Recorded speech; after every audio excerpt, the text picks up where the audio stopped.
My fear is that my sons will never understand me. How? We won again! This is good. But what is best in life? The open steppe, fleet horse, falcons at your breast, and the wind in your hair. Wrong! Conan, what is best in life? To crush your enemies, see them driven before you, and to hear the lamentation of their women. That is good. Welcome to this newly formed special. The idea behind this is not so much as to make it a podcast or a boerrepublic oriented interview. This will more than likely be a more informal, more laid-back discussion on some of the issues that are plaguing Western society and, more importantly, Western man. This is basically from the focus of 4 South African men who want to improve the situation we're in. So this is more like a fireside chat with a bunch of Saffers sitting around the fire, sitting around the braai, and we're just going to be discussing a few topics. Most specifically, the topic of what is plaguing Western society. Where are some of the issues and can we remedy them, if at all? Joining me is my co-host Sinner, always along the ride for some interesting discussions. And we welcome a returning guest, Eldr, to the show. Another guest that we haven't had on the show before, but was quite eager to join us for this specific discussion, and hopefully there are many more discussions like this to come, is a gentleman called Piet Retief. What I'm going to do is I'm going to let Eldr and Piet introduce themselves a bit, tell us a bit more about themselves again, just for those who might not be aware. Welcome to the show, and thanks for joining us, gentlemen. Okay, so thank you for having me on again. It's always awesome to connect to my people. That's such a cliche these days, but I mean that in all sincerity. A little bit about myself. I'm just what I like to consider myself as is just a regular man struggling like everyone else, just to put his thoughts in place and to find his path. And sharing the fruits of that journey with anyone who's interested in hearing it. That's taken me to quite a variety of places. I've spent time in the music industry in South Africa. That's taken me to some very interesting places. Some places where I was the only white man for kilometers around, and that was an interesting perspective, as well as my military career and a few other things. So once again, thanks for having me on. Yeah, thank you also for having me on. It's quite interesting change for me. It's the first time I'm part of such a discussion. Who am I? I'm just your average Afrikaner boereseun, and I was sleepwalking about South Africa for quite a couple of years. I believed that things were getting better. We handed over a country which we believed would be more equitable and more fair, if we can call it that way. And around about last year, I just realized that things are not as we had hoped it to be. And I started digging under the surface and started really getting concerned. And then I think the last year things have just been escalating. Even now in the mainstream media, we're seeing quite a lot of things happening which we didn't expect to happen. And what I'm trying to do every day is just do my little bit to make people aware and see what can be done to at least get people awake, or at least to help some people to get some perspective, or even help specifically on the ground with some practical steps. We look forward to this interesting discussion. How are you doing tonight, Sinner? Are you looking forward to this discussion, and do you have a few introductory insights that you want to tease us with tonight? No, sure, 100%. And thanks for all the guests joining. Great to have you guys here. I've always been very excited to have a little virtual braai, as that's been what it's come down to. I think what the discussion is going to be about, basically, it's going to be a little bit of a different view on what we think is toxic masculinity. And at the end of the day, we're basically going to sound like a 42-year-old single woman wondering where all the good men has gone. So I think we're going to scratch deep. We're going to try to figure out, what is happening both internally and externally to the Western white male, and especially the South African male, and try and look deep in ourselves and see if we can find some truths and find a pathway back to where we should be. Awesome. I appreciate the mansplaining. So let's get into the discussion. So specifically, there are a few interesting points, and perhaps Eldr, if you could jump in on this one. You have previously had a few insights that you have shared with us, both on and off the air, help grease the wheels on this discussion. So perhaps you can tell us more about what your perspective is on what the situation is with Western man. What's the problem, and where are we going wrong? First of all, this is such a hugely important and vast issue to try and resolve. First of all, Sino, you mentioned toxic masculinity, and that's an interesting. I was thinking as you were talking just then about, if we're talking about masculinity, what does that actually mean? Because what I think is lacking from the modern Western man, I wouldn't term it masculinity per se. I mean, because when you have a look at the videos of the hordes of chaos arriving on our land, whether that's in America, whether that's in South Africa coming from North Africa, whether that's all of Africa coming into Europe, or all of the Middle East coming into Europe, they exhibit certain masculine behaviors, but I wouldn't consider that as something that's missing from our modern Western man. I'd like to make the distinction between masculinity and manhood. To me, the latter speaks of things like strong men willing to face what's to come. And I've got a little story about that perhaps I'll share later on. And also things like animal husbandry, that type of long-term care, deep understanding, connecting to nature, all those type of things that one might consider as a soft touch maybe, but to me that's the depth and the connection with our society and the people that we care about that drives us to take out the strength of our character, that drives us to be strong in the face of, in some cases, even sure defeat. But that is what I think is lacking, this broader internalized conflict within men that is being played out externally, but has been robbed of us because of the framing that we've found ourselves in, that we are bound into one box or another. You take the red pill or you take the blue pill. And if you take the red pill and you're inactive, it transforms into this black pill that ends up swallowing your soul, and then this nihilism takes over. And just to have one little millimeter of self-determination, you rob a plane, do a backflip, and crash into the earth and end your line. And that, to me, is, even though it's being praised and they become folk heroes in some sense, to me that's a dead end, and it's not something that I support at all. So that's my idea of the difference between toxic masculinity, manhood, that I think is what's lacking, and my take on what's happening in the world as an expression of what's happening within. And tonight I'd like to bring up that internal conflict and maybe flesh it out and discuss it. We're all men. We've been through that internal conflict, and perhaps we can share some of our experiences and insights that going through that crucible has offered up to us. Yeah, I'll just touch on that what you said. So again, I think as all these discussions, usually whenever you have a debate,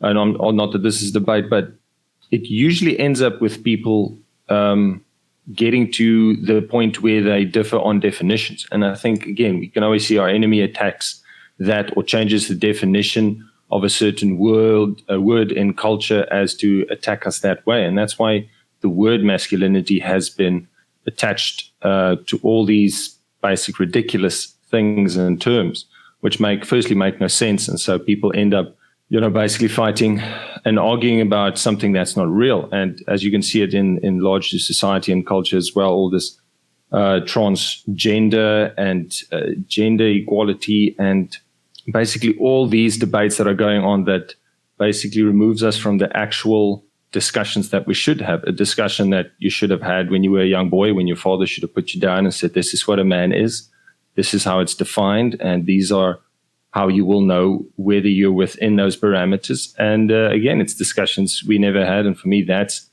the most important thing that I had to do internally, is I had to sit down and say, what does it mean to be a man? And then I had to measure myself, and then I found myself wanting. And that's why we end up here, where we're, in a sense, kind of lost internally. And that just manifests in the greater world. So yeah, sure, there's a lot of cultures that show different aspects of masculinity. Yes, they pillage, they act violently, they take over. But again, that's what we have to figure out is what is masculinity to us? What is it to the white Afrikaner culture? What is it that makes us feel like men? And that's kind of what I want to discuss tonight. Also, I just want to bring another angle to it.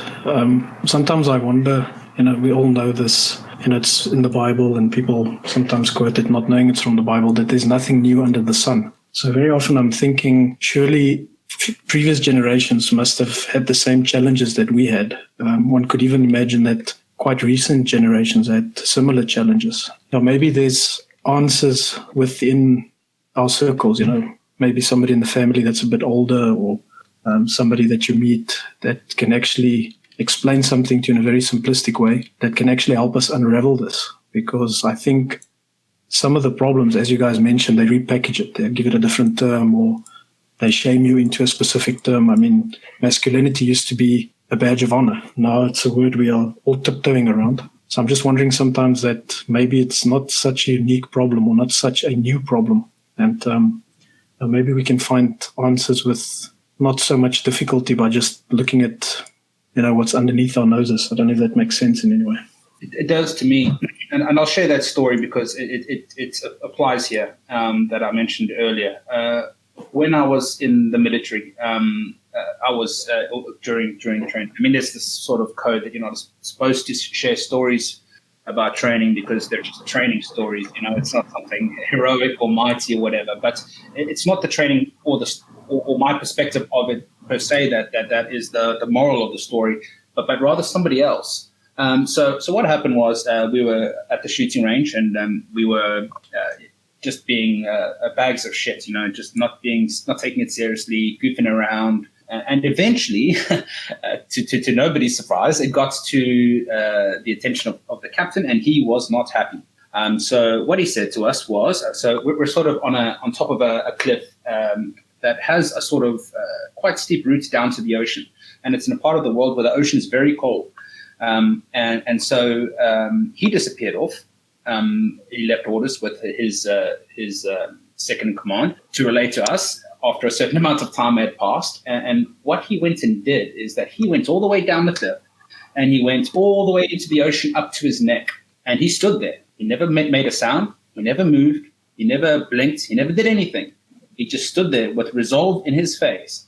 And his 2IC, his second in command, told us that you are to run down the hill, swim all the way out around him, come all the way back, run to the top of the hill, and repeat that until somebody throws up or somebody quits. Now, yes, for me as a person involved in that, was my own determination not to quit or to throw up. But the thing that left me, the lesson that I learned from that is an example of leadership and an example of manhood, of masculinity, of that captain who stood there in that freezing cold without sharing a single thought or feeling with anyone. And he taught me this lesson without even a word being spoken. And I'm not sure how many of the other guys picked up on it, but to me, that was an example that has stuck with me ever since. And so, once perhaps we've identified a little bit about what it means to be a man, the best way to show that is not necessarily by telling, but to just be a man. And those who have the eyes to see will notice, and will learn the lessons that you teach them. So, like you said, it's in us. We just might need to adjust how we look. And another thought on that I had, which I'm not sure, I'm no, biologist or anything like that.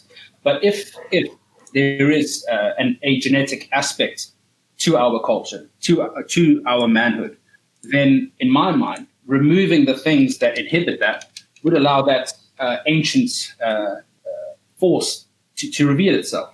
And so I would say that just going into nature and throwing yourself at it with as little equipment as your courage will allow for as long a time as your budget will allow, meeting those challenges, in my view, if there is a genetic aspect to all of this, it will be expressed at that moment. And then, how people view that and who views that, without you necessarily having to point out that I did this or I did that, or this is the aspect of manhood that I got from it. Those with eyes to see will see it. And I guess that's just a little bit of a story and how I see how passing things on could be, rather than, the typical sit down chat. There are other ways. So I would hope that we have eyes to see. I mean, awesome story. I'm just wondering, where was the bulimic guy when you needed him? Just to vomit quickly, say all can be over quite suddenly. Yeah. Anyway, I just want to add to. I'm going to get back to what you said about the genetics, which is fascinating. I'm just going to add to really like what Pete said, where there's nothing new under the sun, and I definitely agree.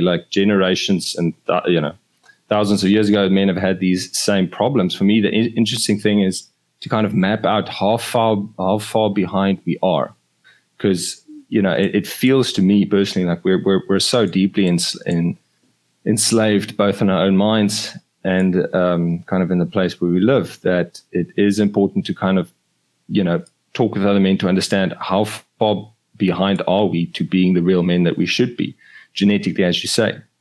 And again, for me, it's both disconcerting, but it's also very exciting, because isn't that really what the journey is about? The journey is about trying to fulfill your own potential as a man. Once the closer you get to it, the better it must feel, and the greater you must feel about yourself. So maybe the further we are back, the better the journey. Who knows? But just to touch on what you said about genetics, obviously most things, most personality, most traits have a genetic component, and again, that for me, it's the same if you just look in general health. The closer you get to your better health, the better you feel. You can't really help it. And it's the same in a sense, our genetic map of our manhood. The closer we get to it, the better we feel, the more we reach our potential, and the more things change around us. And there's definite genetic aspects to the white European male that once it's exploited, it's very beneficial to those that exploit it. And hence, that's probably, through the ages, obviously the genetics change. So there's always new parts, and there's new ways that we can be exploited. And there's other aspects of our masculinity that grows as the world has grown with all the technology. But I think interesting times. Yeah, the thing about genetics, I tend to talk about groups. And the reason why I do it is not that I don't actually see that we're different. It's obvious. People are different genetic and cultural backgrounds. But what you said to me is interesting, because it fits for me into this group thought pattern that I have. And the reason why I've got this group thought pattern is that, for instance, us Afrikaners, yes, we look the same in many ways. We do things in the same way most of the time. We have the same kind of proclivities and things that we enjoy. But within the Afrikaners, there are different groups as well. So for me, it's a way to liberate myself from having this echo chamber where you just look at a skin color, or you look at a specific, way of looking at people, and then getting your mind fixed in a specific place without allowing yourself to see the differences. So for me, I think people are scared of genetics, and I don't think we should be. I think once we recognize that we are different and the way we look has got something to do with it, and it's not just necessarily skin color. I mean, there's the stereotype of Russians and Scandinavians being long and tall blondes, and people on the Mediterranean being shorter with darker hair. I mean, it's not just black and white. So I think if one loses the fear of speaking about such things without prejudice, without trying to create some weird thought train, I think there's a lot to be learned from that. I agree. And this speaks to the greater point, which is the problem, which, we've all been speaking about this journey. What is inhibiting us from going on this journey? Sino, you said that we are far behind, but how far behind? In my view, I think we haven't even reached adolescence. We're kept perpetually in infancy. I mean, if you have a look at pigs, another thing on genetics. Yeah, you're right about there being differences within groups. For example, I'm Italian, and I'm ginger. So yes, with very, very pale skin. So it's like you said, there's a huge varied history of our people that has pockets here and there, but it's still our people. So I agree your point there entirely.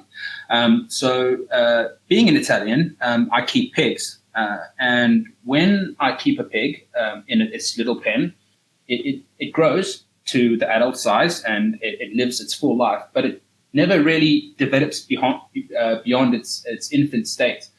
If you put a pig like that into the bush, it develops a thicker skin, thicker hair, its teeth grow, and it begins to resemble a boar.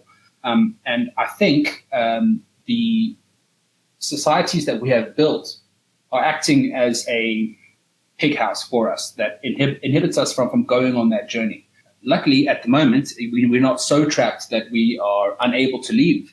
But that takes a strength of character. It's so easy to stay in the city and just have everything taken care of for you. And that is another example of us being in our infancy, because infants have no responsibility. And being in a city where everything is taken care of, you have no responsibility. What do you have responsibility for? You can just walk away from this battle. You can just be an individual, right? You can just say, I'm a man, I'm taking care of my children, and that's enough. I don't see myself as part of any group. They told me that's bad, or that, I can't judge a group at all. But to that, I would say that I don't see what's so difficult about it. I judge groups as groups and individuals as individuals. I don't see the issue there at all, but it seems to be a big block. So I think maybe, the societies that we have built, just even the physical structure of them is a problem. Just before I go on a huge ramble, just one last point. Here in the UK, I see a lot of what we call, middle class or the bourgeoisie or whatever you want to call them. They all stay in their houses, or they go from point A to point B in their cars or in a taxi, but they're never out mingling. They never have their braai outside their shop making boerrewoes and interacting with the community. That is completely gone. And because that's gone, like thinking with my military hat on, that's just terrain that's not being patrolled. The enemy can just exist there and have freedom of movement, freedom of association, freedom to plan, freedom to rape and pillage. And that's exactly what's going on. All because we are trapped by the framing, all because we believe something that we have been told, a version of history or what, I don't know, but it's locked us into this mode that's just driving us into the cliff. And I just want to grab people and shake them and wake them up out of it. And I think the only way to do that is to rob them of the last thing that they have, which is their nihilism. And that's going to be my focus, for however long I have left, is to just take that away and force people to realize the state of play, to see things with their clear vision without having, some social points, hooked into their mind, putting them in one direction or another. Yeah, we've mentioned nihilism quite a few times, and I think one can get addicted to anything. Moderation with everything is there to prevent us from getting addicted and getting drawn into different ways. Would you guys say that we talked about, red pill, blue pill, all of this and getting people awake? Do you think that the culture as a whole, doesn't matter which political orientation you have, do you think that people are addicted to nihilism in some way, some weird way, that people need this nihilism at this stage of the game? It's something I've observed. I don't know if you guys see the same thing. Yeah, for me, absolutely. I completely agree. It's the beautiful struggle, right? That they have purpose in this suffering. I'm not sure if it's in one of the ancient epics or some poetry from some period in history, but they spoke of this, not being careful not to become addicted to the struggle. It's not the struggle that gives you purpose, but the will and the resolve to fix it. The solution is what gives you purpose. That function of resolving that nihilism is the purpose, not just existing in the space of eternal blackness like you're some sort of hero for just surviving the environment. That's not good enough. It's not good enough anymore just to be a man and to make sure that your children go to school and they have their dinner by 5 o'clock and that your wife doesn't cheat on you and then you're not in the cuck shed. That is not good enough. And I think it has been for a while. And we need to just because there's nobody enforcing that standard on us doesn't mean that we shouldn't enforce it on ourselves. People say, oh, you can't have the world on your shoulder. Nobody put it there. You can't carry a chip on your shoulder. But I choose to put the world on my shoulders. I choose to love in spite of loss, in spite of the pain of loss. I'm not going to just waste my life, waste the significance of the gift of life that I've been given just because I'm afraid of feeling. There's no way I'll do that. And I want to offer that to everyone else, to try and break this addiction to nihilism, because it is a huge problem. It's a huge, huge problem. And they're blaming guns for mass shootouts. No. It's this nihilism. No, I agree with you. And I'm really looking forward to everyone's rants all the day. I'll give my take on nihilism. The first aspect is, I think why there's a lot of nihilism is the fact that people realize how far behind they are. I think there is a sort of internal self-realization that, shit is real. There's I'm so far back, I might as well just stay with these, whatever your drug of choice is. That's the one aspect. The second aspect, I think, is more pervasive in that technology and with the science that they have at the moment, all these things that have been developed to addict us, whatever, Facebook, your cell phone, even the soft drinks, everything you eat, everything has been engineered to be addictive, even the ads. So in a sense, if you just take the human organism for what it is, 1,000 years ago, addiction wasn't that, was easier to resist temptation, as you didn't have all these many technologically driven temptations at you all the time. You could just see how all your apps are set up. It's set up in a way to addict yourself. It's set up in a way to distract you. And that's why the fight is so much more important. That's why you need to use every ounce of willpower you have. And we have to get everyone to use every ounce of willpower, because you need every ounce to fight against every little temptation to just go on your phone, go on social media. Like you said, you have to force yourself to go out. You have to make yourself go out. And it's the same. I agree with you. It's in the end, it's not the goal that's the purpose. It is the, living your principles. It's the act of living your principles. Whether you're, and as you say, Eldr, as a military man, I'm sure you apply the same principles when you're at a time of peace, when you're at a time of war, when you're waiting for something to happen, to when even it is happening. So that's kind of my take on nihilism. I think our battle at the moment is a lot harder because of how easy it is to entrap the human mind. And I'm going to, go on not a little tangent, but something we talked about before, which I just thought about. If you think about the biological evolution of dogs, they basically evolved from wolves. And, we all identify ourselves a bit more as wolves as a little chihuahua. And what they did is they basically took the wolves which stayed the most juvenile, which were obviously the most tame in that. And from there, from those wolves came most of the lineage of dogs. And basically dogs, the fact that they're happy all the time they see you is that they are perpetually caught in an adolescent state. And hence, that's why genetics is so important. That's our choices, and our choices for our future family and our lineage is so important right now, because literally the choices we make now determine our genetic potential later on. And that's why I think our genetics at the moment, because we are still here talking, means we are still striving to become fully self-determined men, which is so important. That's why our genes are that important. And I mean, it just takes me back to the thought of, you think of Genghis Khan, who was this guy who went across the whole Asia and conquered everything. Obviously, if you look at China now, it's the biggest dictatorial country in the world with millions of people, millions of men, who's on some, what do they call it? Everyone is basically controlled completely.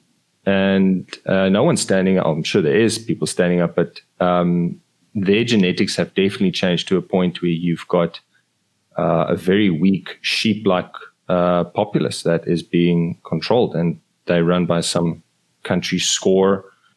So, that's the social credit system. Yeah, the social credit systems. Yeah, I've heard off a bit about nihilism, but I just think it isn't. It's if like 17,000 years, if like some scientist looks back and he sees all these funny dogs, he's going to wonder, how did they survive? How did the Chihuahua survive in this time? How was it not eaten? And the same as like, evolution or, creator, whatever you believe it's, nothing is perfect, we still have willpower, and it still determines our genetic future and our children's genetic future.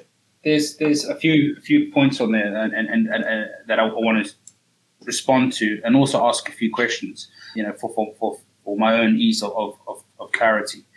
So the first thing was, what do you think is it that allows us to express that potential? Because the genetics, it's not a promise, but it's a potential that could be expressed, right? So the environment switches off and on certain genes as it encounters, as one encounters the other, right? So that's my understanding, my layman's understanding of how things work. So what is it that is stopping us from expressing that potential? That's one question. The other question is, what do you think about those who have this potential but have no ability to, or even knowledge that it exists? Because after all, when's the last time we've had a hero of our people, somebody that we can see as an example of our virtues, of what we consider manhood, as a shining symbol of something that we should strive for? I haven't had a personal hero in the modern age at all in my entire life. All of them have been historic figures, and that worries me. What has been lost that we have no more heroes? Is it something that's happened to us, or is it something that we've abandoned? I'm not sure, but I think that's part of the problem. And that was more my point behind sharing the story of my captain doing that, is that it just took him to do something for me and other men to see and want to emulate. And to me, that was not a heroic thing, but it is something sort of in that vein. So that's the other question. What's happened to our heroes, and why don't we have them? Well, I'll answer that quickly so other guys can get in as well. I'll answer the second one quickly about the heroes. I just think it's mainly because you haven't met Steve Hofmeyr yet. And to answer your first question is that you're completely right with genetics.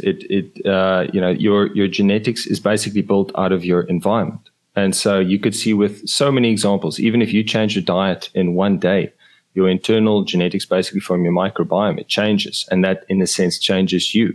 And the same as anything in health. If you have a certain vitamin deficiencies which you don't have, your body cannot reach its same potential.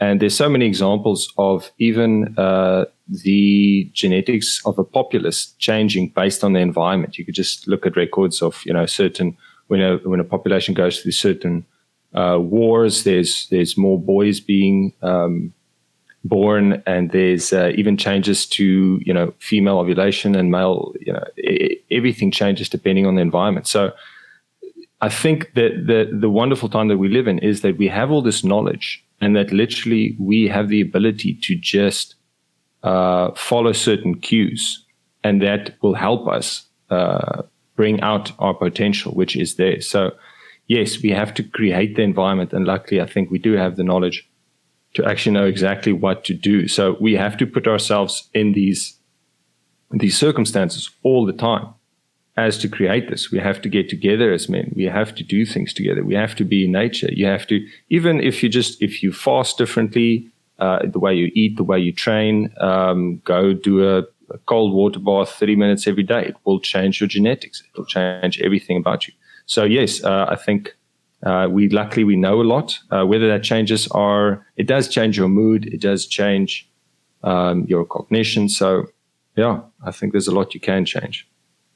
Just to quickly respond there. Sorry, guys, for jumping in. But just about Steve, I know who he is, but to me, that's how I expect every man to be. His actions is what I expect every white South African male to follow.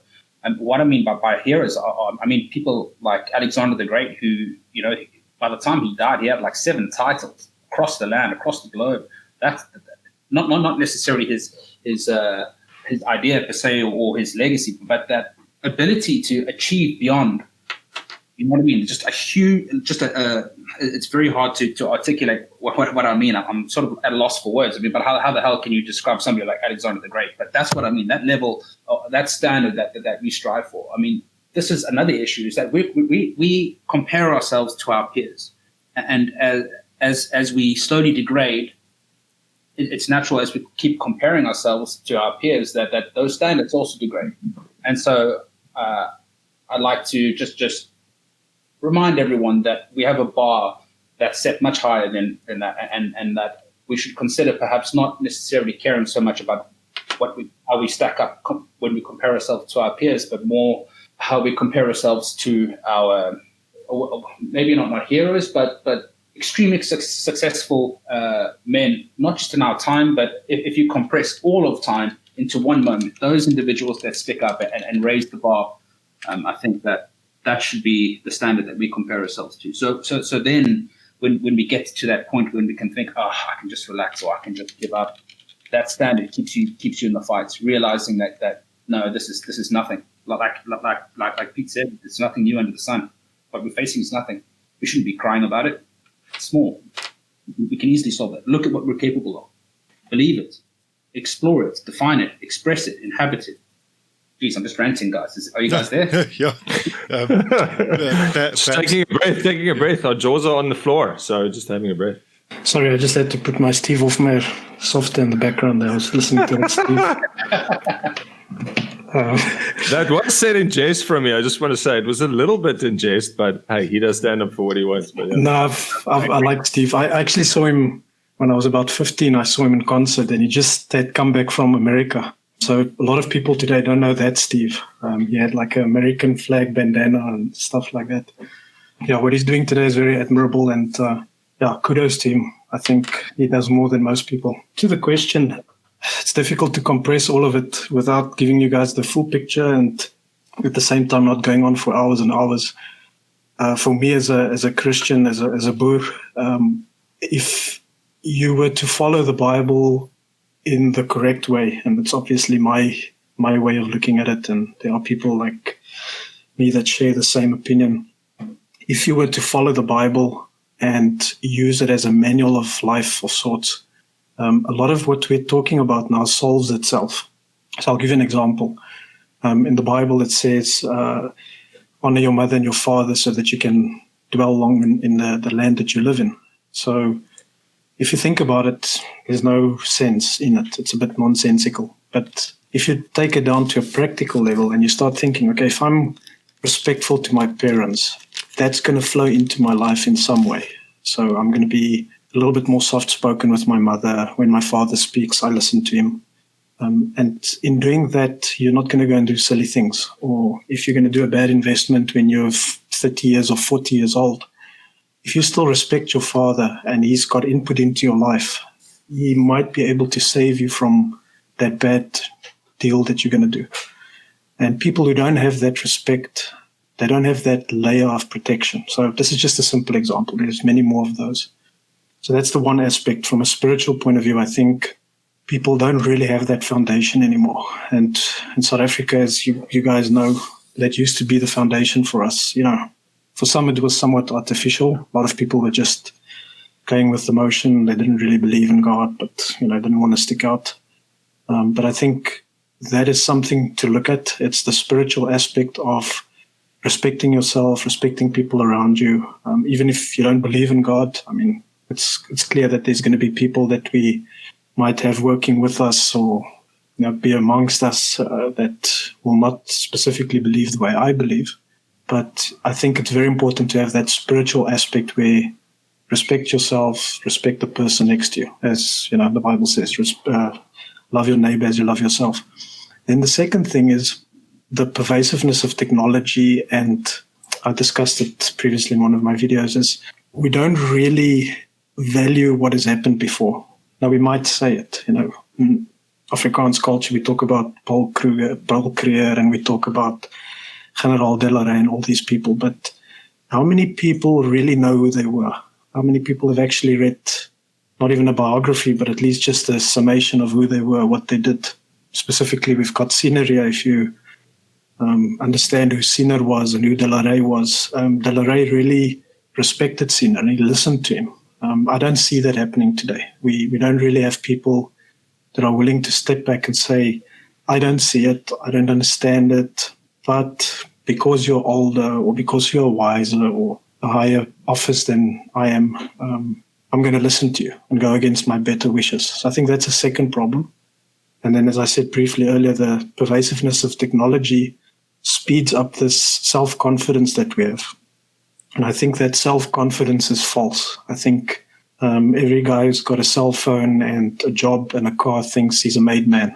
Very often what I've seen practically on the ground is it's usually these guys who walk around and make a mess as far as they go. Either they don't commit to getting married to somebody, or they have kids out of wedlock and the kid has to grow up alone. And as we all know, that's the cycle, grow up with a father in the house. So I think it's a complicated topic, but I think it boils down to not really respecting the structures that are around us, be it spiritual, be it generational. I think that's a core component, is that awareness that you are not as big as you think you are, and listening to somebody else. So it's in a summary, but of course it's a much bigger topic than that. Thanks for those insights. I think what has been said here is already, I think to most people, especially those who feel isolated, some of these insights make people realize that they aren't so alone. And I think if one was to realize that there are more and more people that share the same values out there, that eventually a change, a shift, a type of paradigm shift, if you will, can start occurring. There's something specific that I want to get to that we spoke about off air that Eldr graciously compiled for us. This specifically has to do with the narrative that we have to start developing, the narrative that we have to start pushing in order to regain not only the space that we've lost, but perhaps the spirit, the drive, the realization that we lost, that we are who we are because there are those that came before, perhaps, that built up over generations, that made what we have currently a huge success. And it's perhaps our loss of connection to that legacy that has been some of the root causes for the issues, for some of the nihilism perhaps that we currently face. In that vein specifically, Eldr, if you'd be so kind as to maybe comment on what are some realizations you've had regarding red pill culture, black pill culture, white pill culture. How do you view this, and how do you feel that we should reframe our perspective, reframe our narrative? Thanks for that prompt. I think that this is going to be one of the most important takeaways from this discussion. I think it's crucial that we not only destruct this narrative that we found ourselves raised within, but also to offer one that is real, one that is possible for us, one that gives us a future, rather than one that is constantly preaching about our demise. So to start it off, like you guys said, this advance of technology plus all these very, very directed attacks at very key areas of our society that has caused us to find ourselves in this mess. So some of those that you've mentioned are, like you said, the attack on our connection to the past, where the flow of time, as I like to think of it as the refinement of an argument. Like your genetic conception isn't when you were birthed from your mother. That was just an iteration of it. Like we are living means that we're each iteration is slightly refined through its interaction with the environment and through different genetics coming out. And I think that something to tie that all together, to keep it along a path into its natural progression as we strive for our ideals or to bring about a world that we believe we can deliver, it's like an argument, one link in the chain passing it to the next, and you pick it up from when you have been prepared, and then you hand it over to the next generation. And that's one thing that I want to stress, that I see, and that I think everyone should realize, is that when we're in this age, 20-something to 40-something, 50-something, we are the custodians of our time. That is a powerful, powerful thing. And it's also a heavy duty and responsibility. And I think that we need to acknowledge that. We aren't, small individuals loosely dispersed into a fine mist because we don't have 10,000 million Instagram followers or likes on our videos or anything like that. No, we are all custodians of our time, and we all have a duty to not only correctly administer ourselves to that task, but also to prepare the next generation so that they can have perhaps an easier time of it, so they can focus more on building rather than preserving, which is in the state that we're in, where we're putting out fires all the time. I need to get across my belief that we have a duty that we are ignoring, one that we could potentially be blind to because of the narrative that we're given us. We've been offered a blue pill or a red pill, but in both cases, it results in inaction. We cannot act out the truths that we receive. We are bound to be polite because this is the society that we have built, and it has rules. But when that society no longer reflects you, when the justice system is no longer just, what excuse do you have for not acting on your truths? If you compressed this attack on us, this genocide, into a single decade, would your actions resemble the actions that you're taking now just because it's dispersed over 3 or 4 generations? I don't think it would. I think you'd feel the flames under your backside and you do something about it, even in your own small way. So that needs to be highlighted. That number one, we have this duty to maintain our heritage as well as pass it on, and furthermore to protect, not just to protect rather, but to prepare the next generation to take it on. It's not just enough anymore for a man to just say, okay, I want to protect my family and provide for them, and that's it. No, we have to prepare them. We have to prepare them. And I think, what you were touching on earlier is that we haven't been prepared. We're just thrown into this. It's like literally being dropped into the deep end. It's very difficult to combat. But in terms of the pills, what I suggest is that we disregard the blue pill and the red pill altogether, because what is the natural progression of these pills? If you take the blue pill and you believe everything you say, you end up in complete individualist, hedonistic lifestyle that leads to corruption and rot. But if you take the red pill, tied with the inaction that society forces on us, that red pill turns into a black pill in your stomach, and it turns into this never-ending, constant falling pit that'll eventually swallow your soul. And so, like I said before, and like that you mentioned, that the world outside is an expression of what's going on inside. So rather than taking one pull or the other, we have to accept that dualism is in every man, and that we should internalize that conflict, and in doing, resolve that so that it's not played out in the real world, so that there is an understanding, that there is a standard of what it means to even be human at this point.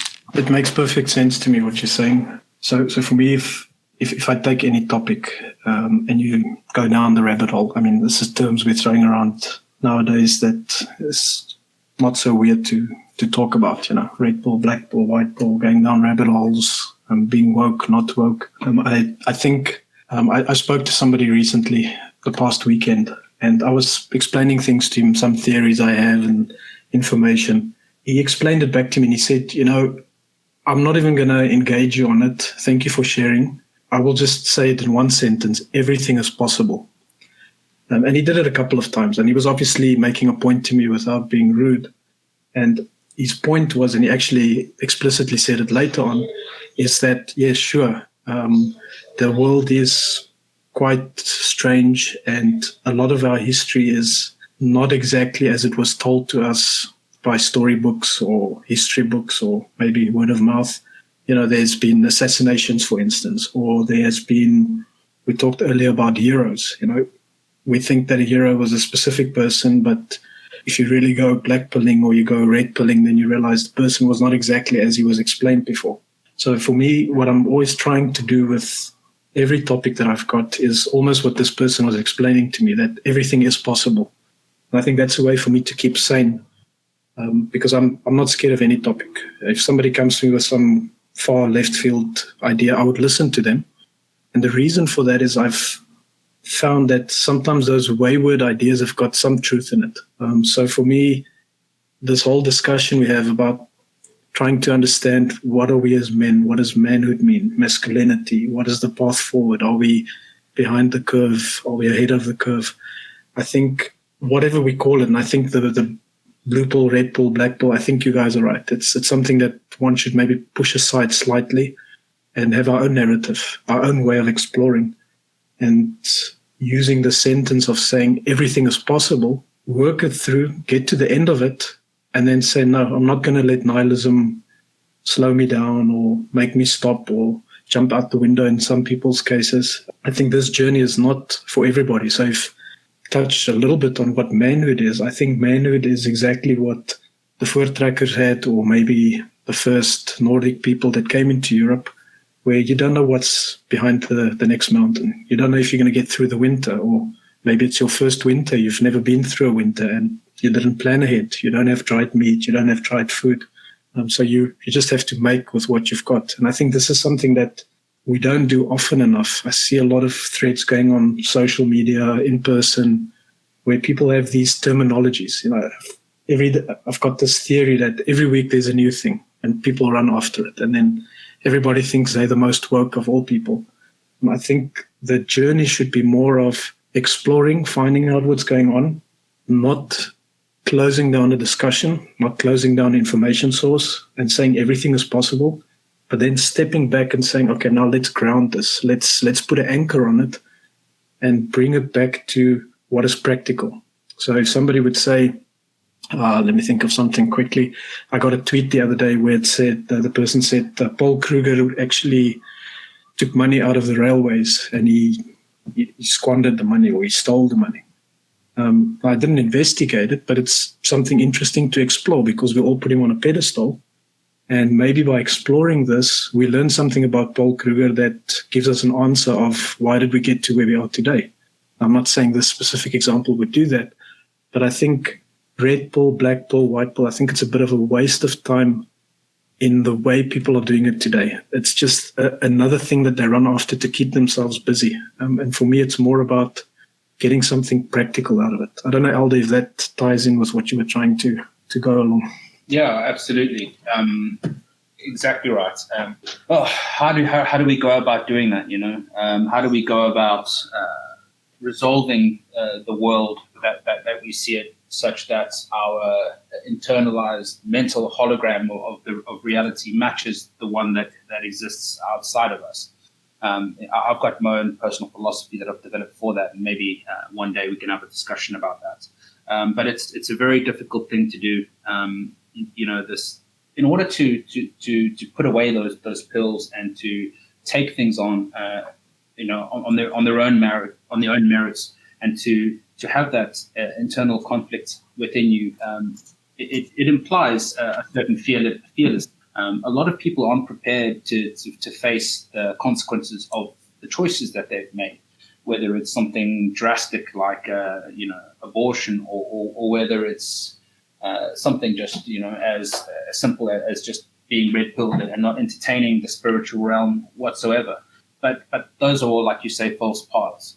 The internalization of that conflict is what develops character. And like you say, finding out that our heroes have flaws just helps us relate to them. It brings them down to our level, to the degree where we can believe that we can become them and achieve great things, despite the fact that we have conflicts within us, despite the fact that we could be potentially broken. Just to underscore the point, look at Mimeris Brunner, the YouTuber who's been working with No White Guilt quite a lot, and he's tapping that spiritual well very, very well. And I think that's something that we're missing. Okay, let's say just for argument's sake that everything that we believe about religion is false. There's 1,000 different religions, and everything else is in conflict with each other, and we can't resolve it. Let's just, for argument's sake, put that out there. And so we say, okay, because it's unresolvable right now, that therefore we have to rely on logic alone, and we limit so much of ourselves, half of our character, if not more, just to the realm of logic. And I think that's a huge mistake. And that ties in with technology, the church of scientism, and just the way that the world has moved, as a combination of all these different aspects, has robbed us of half of our potential. To me, it's irrelevant whether it's real or not. to me, the key point is that human beings as an animal require that aspect in their lives, no matter what. That's why it exists all over the world, because it is a part of who we are. And just because we've been convinced through sophistry or simply because we focus only on the pool of knowledge that we currently have, rather than delving into things that we struggle to understand, it doesn't mean that we have to cut that aspects of our lives out. And I think that's why so many people, especially in Europe, are trying to connect to their pagan roots. Is because they're longing for that spiritual aspect. It's like living without a heart or without some crucial organ in your body. You just feel incomplete. You feel like you don't connect. And that's another thing that's been attacked. Another pillar of what made us great. That culture, that story that gets passed down, whatever it is, whether it's the Bible or through verbal folklore, whatever it is. That's a chain. It's something greater than us. There was a moment in my life that was like an inspirational moment, a eureka moment, where all of this came to me. I had this natural interest in mythology, both stories of the Bible, Greek, Far East, Middle East, pagan, all of it, and I like to use it as a way to empathize with men of the time. And I think that's something that's been quite fruitful for me and quite enriching for me.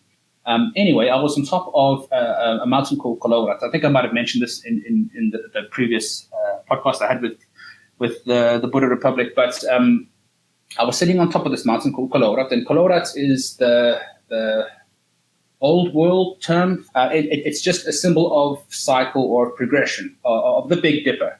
And anyway, I was stood on top of this mountain, and not because I believe in all the stories of the progression or the Kolowrats or anything, but because many, many, many men throughout history have believed in it. And I was stood on the mountain named after it. And I stood there and I felt like all those men had their hand on my shoulder. And I was looking up into the stars, and it felt like it was pulling my heart out and raising me up towards them. And you could throw that all away and cast it off as just a feeling or an emotion or whatever you may do. But what it did give me is clear perspective. And that's something that I think that we need to give back. And that, I think, is something that this division of pills is removing us from. That we can't have the complete human nature within us. We can only have one aspect of it. Because if we have all of it, then we're like the natural forest that grows. It's impenetrable. It's impossible to break. But because we've been defined so clearly and put into so many boxes that this internal conflict has spilled out into the external world, that I don't think that, and if we continue in this vein, that it's going to be resolvable. And I think that's where the nihilism comes in, because there is no solution unless you can take the holistic view. I mean, how can you possibly solve an equation with only one aspect of it? It's not possible in my view. You need to have the full formula, and I think that's what we're missing. So yeah, to sum it up, there we go. And please, any of you gentlemen, jump in with this question, because I think all of us, in a way, has something to say about this. But many people say, for instance, yes, we're in this dire situation. We're in this situation where it feels like there's no hope. So what do we do? Then it begs the question, will things ever change? If not, why not? And if things will change, how do we enable that change? How do we enact that change? I know it's a bit of a broad statement or a broad question to make, but this is maybe in line with what we're trying to achieve here, is to look for a practical answer to some of the questions we've raised tonight. So, can things change? I'll jump in here, and obviously, great question, ties into everything we've talked about. Again, like for me, the first thing is you really don't have a choice. You have to change, and in Eldr, you guys have been talking about reality in that, and I basically last week had a very long discussion and a nice debate about how do you determine what is real. And again, that is, it doesn't sound really pivotal to this, but I think it really is, because a lot of our and especially goes into what you talk about, the black pill and all these pills. It's again putting ourselves in boxes, and the question is always whether these boxes we put ourselves in is real, and does that restrict us?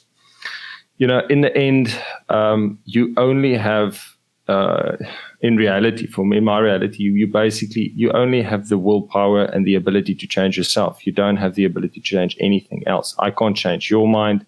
You can't really change my mind. In the end, it basically resides within me. And so, I always battle with this issue myself I want to create a community of like-minded men around me and fight for the principles that I believe in. And sometimes you have to think, well, in the end, I can't even control those men. But does that preclude you from doing everything you can to become that person that you want to be? And it doesn't. So in the end, that question for me is quite easy, is that you have no choice but to change yourself first and to do everything you can to do that. And that is where that's where, when I think of masculinity, when I think of what it means to be a man in these days, it comes down fairly, for me, basically to the word competency. In the end, you have to be competent in everything you do, in the things that is required to be a man, which is basically find resources for your family, build and protect the community. And in essence, you can only really start building outward once you've accomplished and become competent within yourself. And my feeling is, when I look around me, I see almost no competent men around me with regards to these kind of parameters. Are they protecting their family? Are they protecting themselves, the family, all the possessions, their property, themselves, their culture? And I don't see it. And so for me, it's again, I come back to that thing where you say, even as we try to form a community, as we try to build these things together, we all still have our own personal battles. We are basically, if we all, think to ourselves, how far behind are we to what we would deem the perfect man?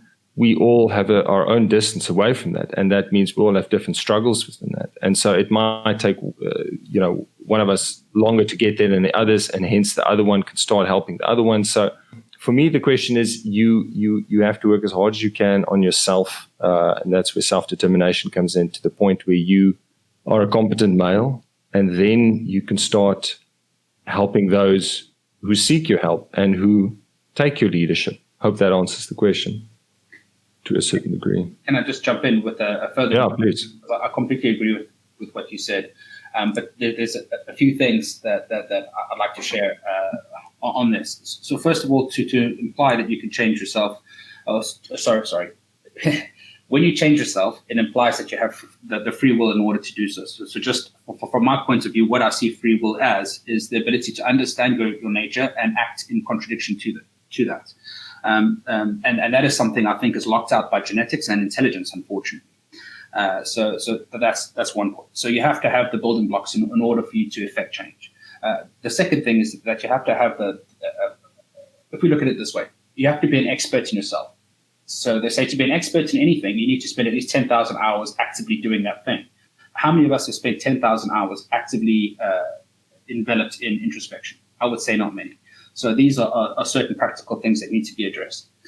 Furthermore, that personal philosophy that I had, that I mentioned previously, is quite relevant now, and that is awareness, acceptance, action, accumulation of information, and repeat it as a cycle. What I mean by that is that in order to understand your nature, before you can even act in contradiction to it, you have to be able to build an accurate model of reality in your mind. And to do that, you use I use those 4 A's. Awareness, become aware of what you're trying to do, of who you are, of what's around in your environment. You accept that awareness is a real thing. You develop an action, and then you accumulate information as a consequence of that action. And then the metric in which you judge the accuracy of your internal model of the world is traction. The traction per choice. How much traction is your choices giving you? How much change are you actually? So I would say, Sineri, you're completely correct.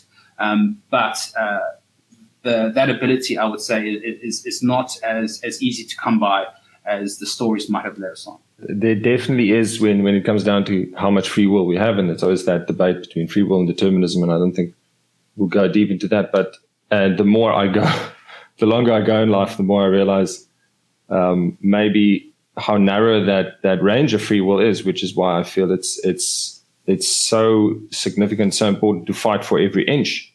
And obviously some people have more and some have less based on their genetics, their IQ, the environment, how they were born into, and all those things.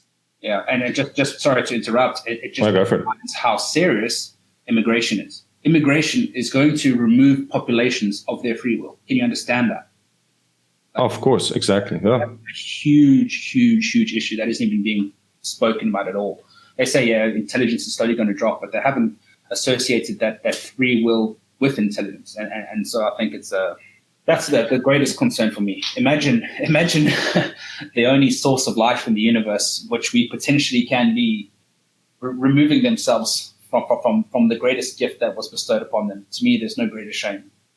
No, yeah, I mean, so basically for me, that's the reason why you have these 10,000 hours of introspection. That's the reason why we are here. We are trying to increase our free will for the future. We're trying to increase our free will for our children, because when it comes to the time when, all hell breaks loose, say in South Africa, when all hell breaks loose, you don't have a lot of free will at that time. Your only real choice is to use your firearm, protect your family, maybe try and feed yourself and live day by day in that sense. So even just by the government increasing the taxes 5% with all this nonsense of the NHI they want to increase. Yeah. All of that just means it's 5% less free will that I have, in a sense, because I'm 5% poorer. I have 5% less resources that I can claim for my labor.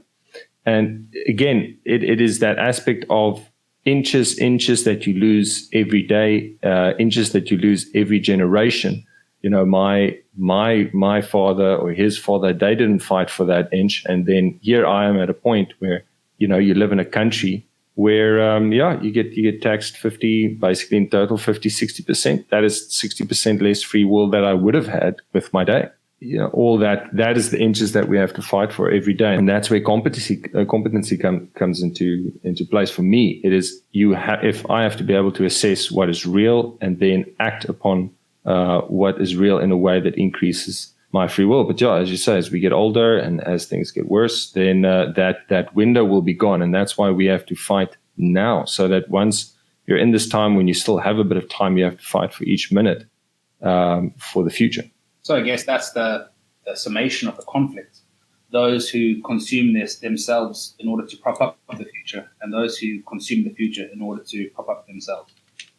Yeah, yes, I can't say it any better. Now, so basically, for me, it's like it's in my view, I'm at war right now, because this is the time. It's like when if you're like a boxer or something, the fight is the easy part. The real hard work is all the training and everything in between. And for us, it's the same. The real hard work, every minute you have to put in right now.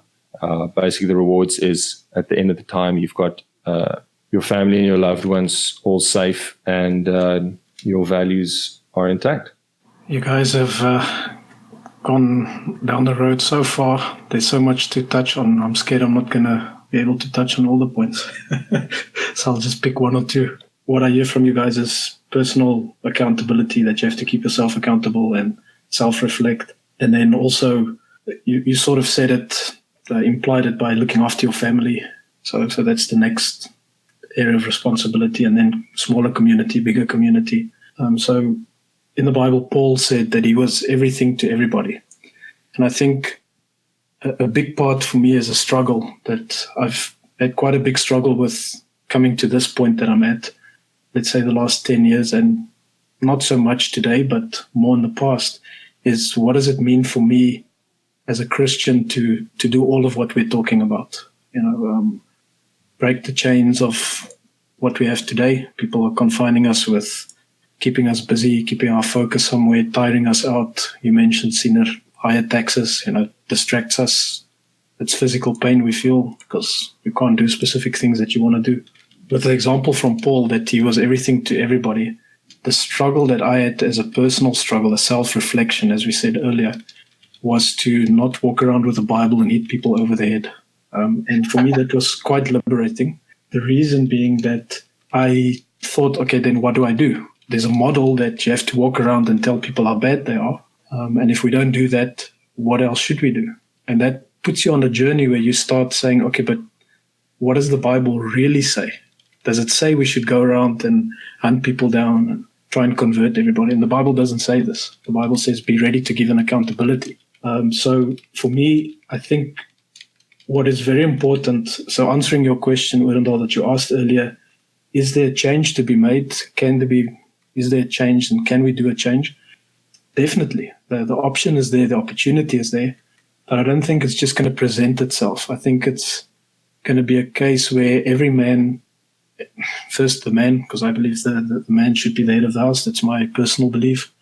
Every man should get to a point where he actually challenges all his paradigms, even if it's his own paradigms, which I grew up with generations before me, is to say, what do I actually believe? And I think unless you're able to do that, then nothing will change. So we talked about it briefly in the beginning, and throughout the talk is about braveness.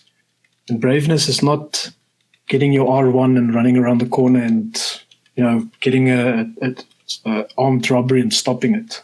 Bravery is actually challenging yourself, challenging paradigms, challenging the people around you, your ideas, your thoughts. So I think every person would have to actually self-reflect to the point where they challenge everything in their lives. And then once you start finalizing those topics, turn that into immediate action. So specifically for me, I talk about my faith tonight because you guys ventured into spiritualism and center of person and that, but usually in the discussion, I wouldn't talk about the Bible specifically. So it's just a practical way that I try to move the thing forward. And the thing being my own struggle, the struggle of the guy next to me, and the struggle of my family. So I think the only way we're going to fix something is, for instance, the four of us to sit around the table and say, this is my belief, that's your belief. Where are the parts that we have common ground? Where are the parts that we respect each other? Where are the parts that we can work together? Park agendas on the side, get emotions out of the side, and then just sit together and say, like you said earlier, Eldr, there's so many examples of how Europeans came and conquered and did things and were respected. Like you said, Alexander the Great had all these titles. Alexander the Great didn't get those titles by forcing people, by pushing his will onto people. Sure, he conquered them, but after he conquered them, he engaged them, he talked with them. So I think this is something that we've lost as a society, is to be secure in ourselves in such a way that we can take other opinions on without being affected by it, and then not necessarily internalizing that. Again, as a believer, there's certain things I would just never believe. I'm quite grounded in my Christian walk, but it doesn't mean that I have to walk around now and say this person is wrong and that person is wrong. I just need to look after myself and my family and my local community, and then work with other communities. So I think, yes, it can be changed, but I think people do not necessarily understand what sacrifice means. I think they think it's war going around the corner with a gun, where I think it might be a little bit more internal first and then later on external. Yeah, I completely agree. From my perspective, as I don't know if I could consider myself as such, but as a bushman, as it were, I spent a lot of time in the bush. A way to sort of, I know that shortcuts don't really exist, but as a way to increase the rate at which you can cut away the dead fish and challenge all aspects of yourself is to go out into nature, like I said before, with little to no equipment, because that forces you to accept certain truths about your character and ability very, very quickly. Otherwise, you reach a point where you're in a lot of trouble very, very soon. So as a practical step, I would, again, like I do every time I speak to you guys, is to implore you, please go out into nature with as little equipment as your courage will allow, for as long a time as your budget will allow, and let that natural process occur. Let your skin toughen, let your hair grow, and let your teeth grow, and become the expression of your full potential. Two other things in closing from me, if I could be so bold, is to repeat a phrase that set me free, a phrase that was shared to me on Twitter by Piet himself. Our narrative is our own. I've never had such a concise phrase have such an impact in my life before, and I'd like to personally thank you for that, and to repeat it for everyone else, regardless of what people say about you, regardless of how they frame the arguments or the struggle. Our narrative is our own.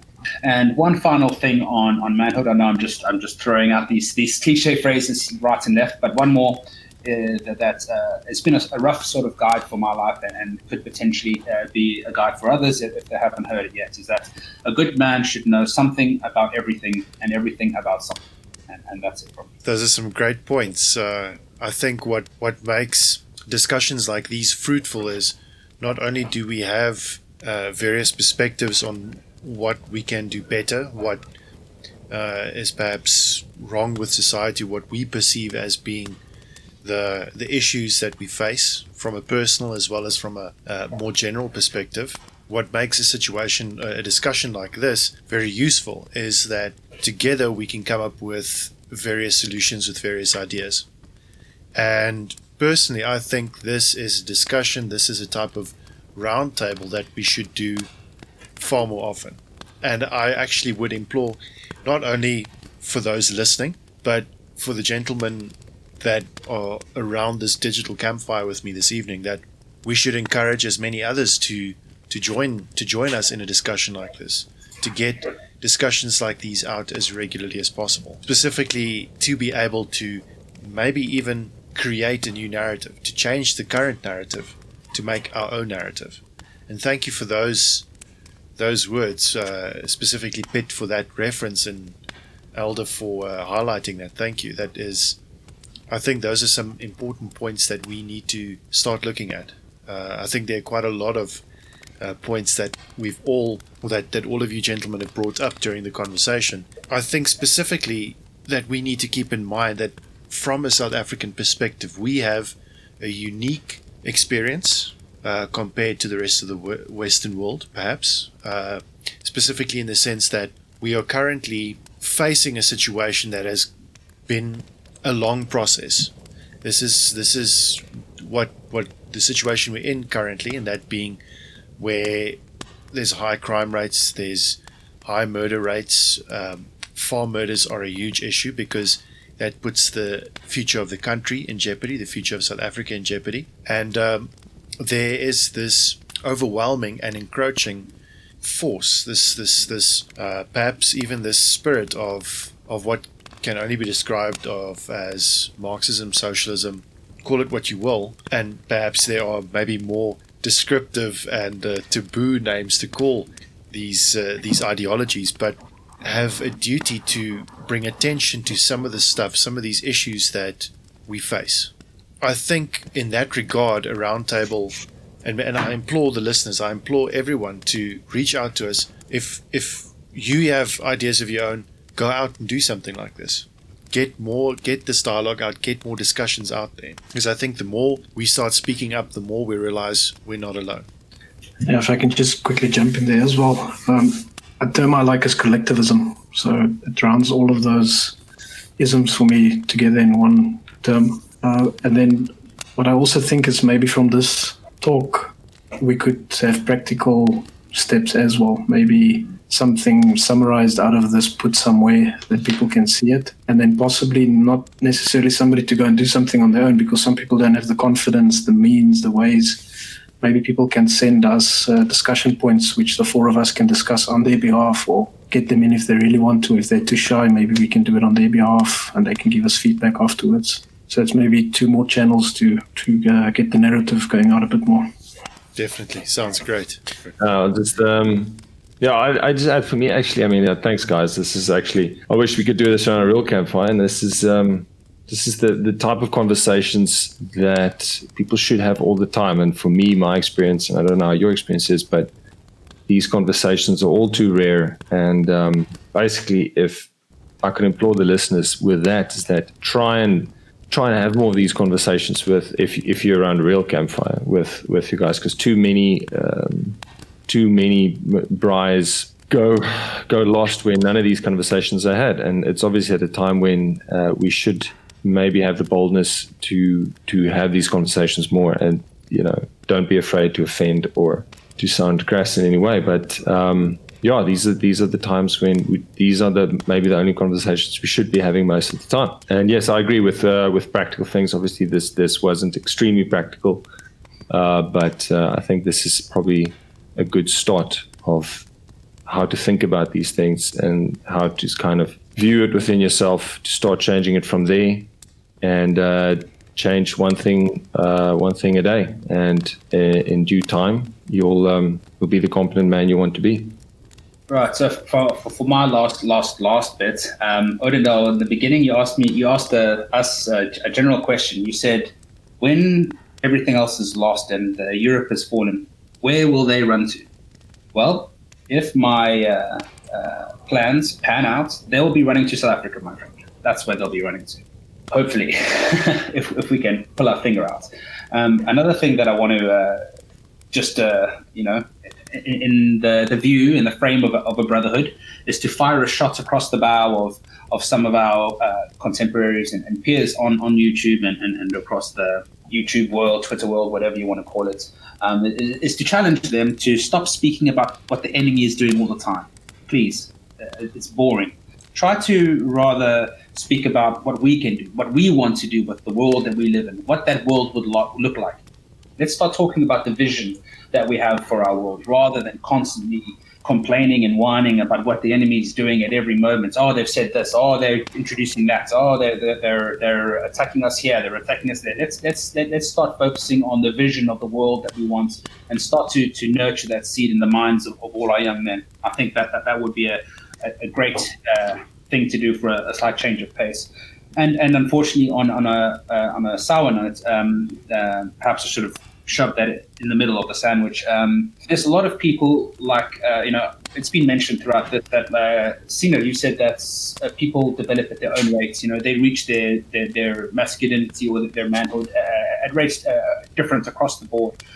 And unfortunately, due to the nature of the times that we live in, there's a lot of people who just don't have the strength to do that. And while they don't have the strength to do that, they are still valued members of our society and of our people who have huge impact in other ways. And I would like to extend myself and hopefully this forum for any of those people who are struggling, who are thinking about taking the quick way out. I would like to have one last chance to speak to you, to convince you otherwise, and to further that thought along.